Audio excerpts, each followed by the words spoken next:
O PT está pensando de maneira maquiavélica enquanto projeto de poder. E nós temos que começar a pensar assim. E eu digo isso porque ontem eu fui num podcast e eu fui criticado por uma fala minha.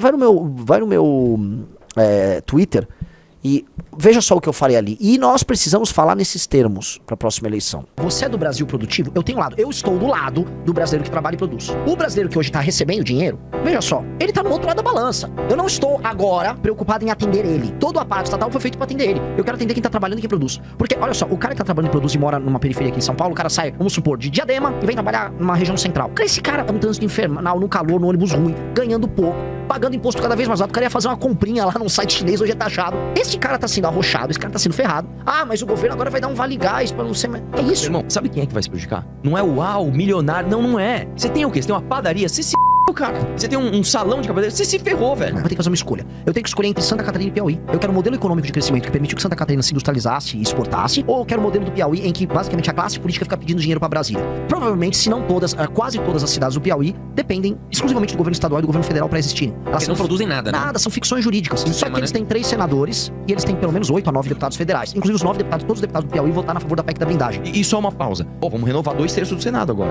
26. Não, quero ver se ele é a favor da anistia do mito. Você não tá pensando no teu país, cara. Que é desesperadora a situação. Fiscalmente Você não falando. acha que o Bolsonaro, se ele fosse preso, batesse no peito e falasse, não, liberem a galera que tinha tava lá no dia citado o 8, Bolsonaro. eu vou Vamos pra lá. cadeia.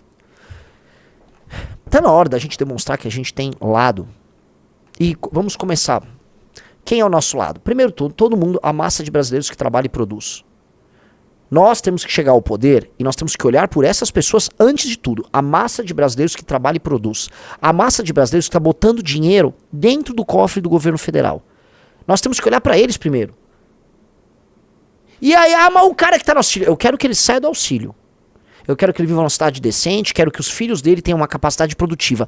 Agora, entretanto, eu vou olhar pro brasileiro que trabalha e produz. É uma questão de escolha, assim. Os meus inimigos do PT, os inimigos do PT, fizeram uma escolha. É hora da gente fazer uma escolha. E no início será detrimental, sim. Será detrimental. Você vai ter que dar um foco maior em quem trabalha e produz.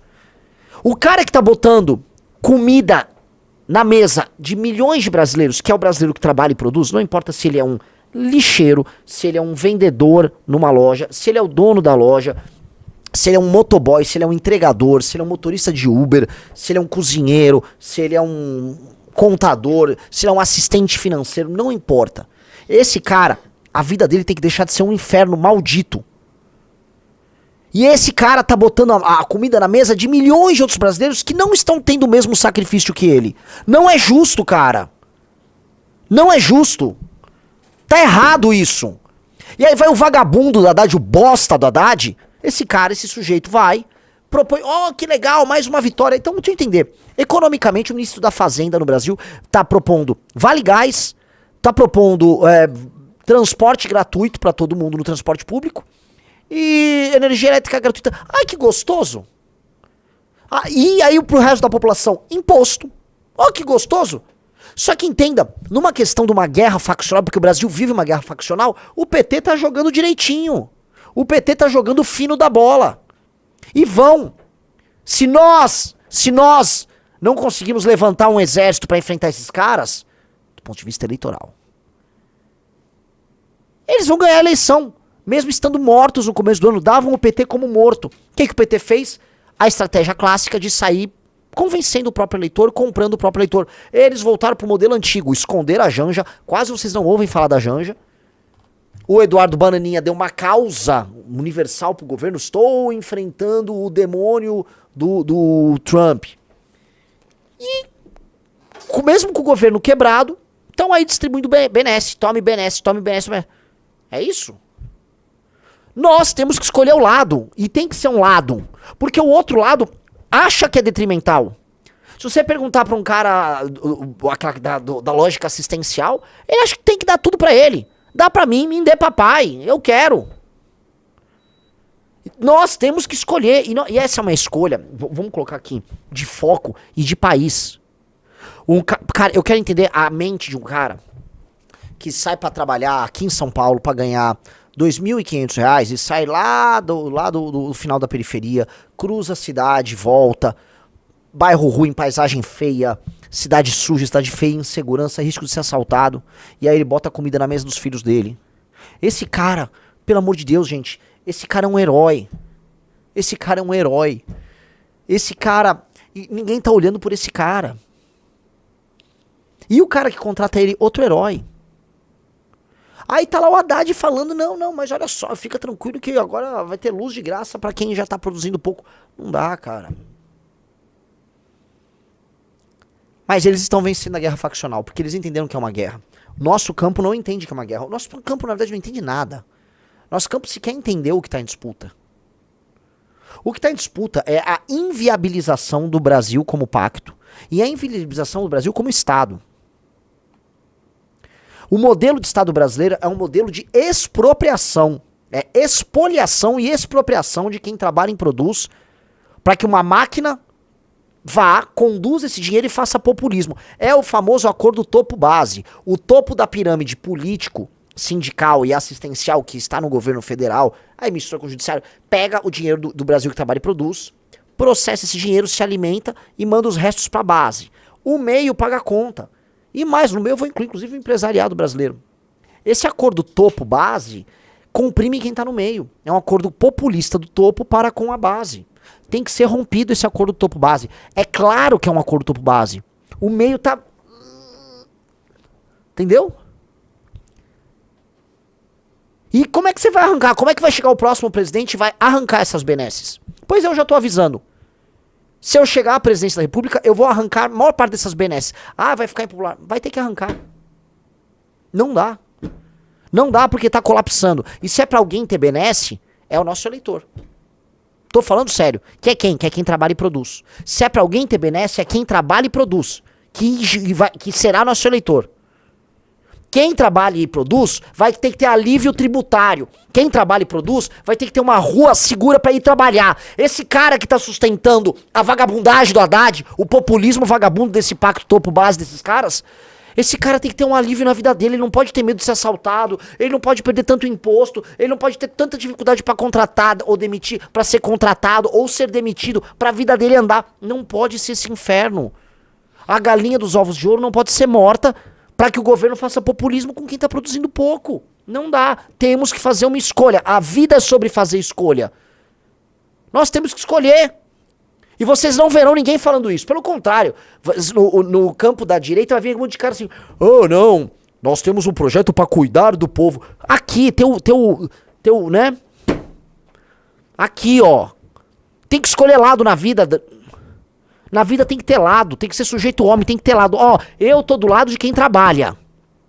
Eu tô do lado de quem quer ralar. Eu tô do lado de quem quer ver bandido preso e morto, ou morto. Eu não tô do lado de quem vai ficar oferecendo, ó, você vai ficar com um botijão de gás, porque outra pessoa vai economizar as merrecas dela pra poder se sustentar. Não tá justo isso. Não tá de pé isso. Vocês, seu Haddad, seu salafrário, vocês estão destruindo o Pacto Federativo. Anota o que você tá fazendo. As pessoas vão começar a se odiar no Brasil de maneira irremediável.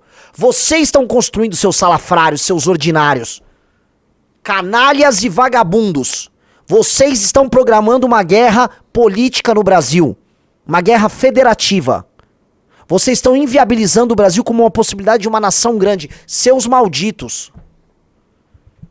Isso aí que vocês estão vendo é uma destruição do pacto, porque não dá pra uma galera carregar todo o peso nas costas e outra ficar só recebendo, sem nenhum dever, que é a discussão que a gente teve sobre a favela.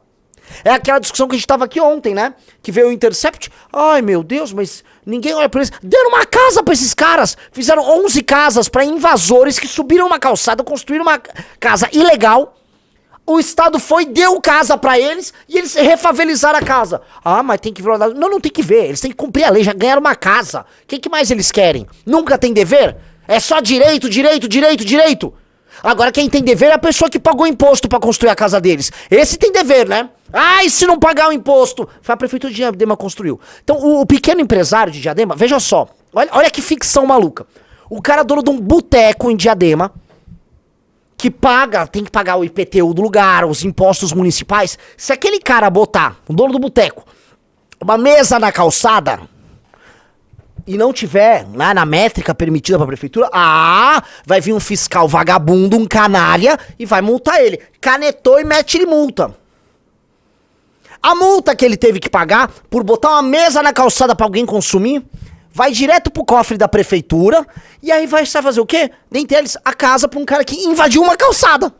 Aí foi feita a casa, aí depois ele reconstrói a favela, invadindo a calçada novamente. E se você reclama, você é preconceituoso.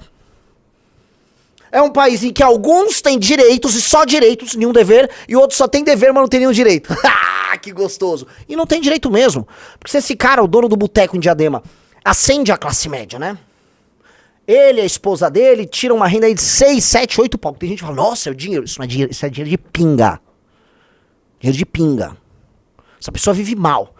Ele vai ter que ir num médico, vai ter que pagar pra ir num médico, vai ter que pagar pra vários serviços que supostamente a Constituição Cidadã de 88 garante. Garante aqui.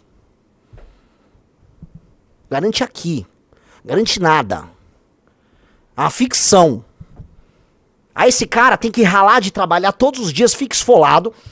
Aí, vamos lá, vou voltar pro caso do boteco. Aí lá no boteco dele, né, ele tem que contratar os funcionários. Aí já vai vir um vagabundo de esquerda, né, um pilantra, eu sou comunista, não, mas e a escala 6x1? Vai chegar pro dono do boteco, e a escala 6x1, seu explorador?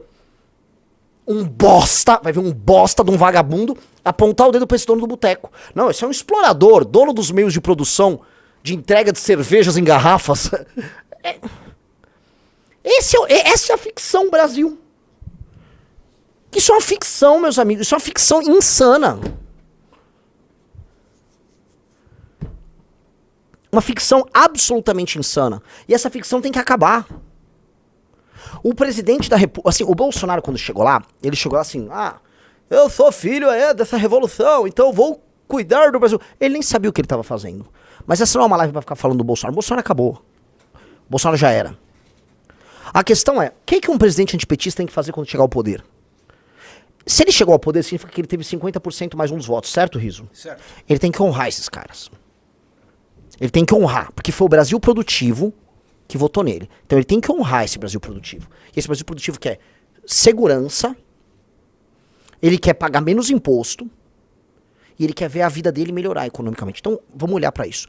Feito isso e fez uma reforma no Estado, nos parasitas da máquina estatal, reduziu os gastos, vai reduzir os juros, esse cara vai poder contrair dívida pagando juros menor, aí vai ter mais investimento no Brasil, tal, a vida começa a andar com esse cara produz mais, aí eu vou olhar pro Brasil improdutivo, olhar pro... Vamos lá, outro lado, emprego, educação pra caramba, infraestrutura, tá?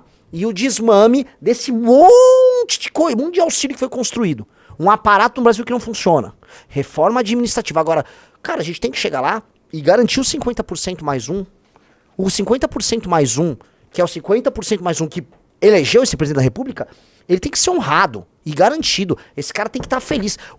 E essa é uma lição tão óbvia de ciência política. O Trump chegou lá, ele entendeu que ele ganhou com o eleitor branco, lá de classe média americano, e com a galera dos tais swing states, os estados que estão se desindustrializando, estão percebendo uma mudança no padrão de vida. O Trump, ok, eu ganhei, Pensilvânia, esses estados aí.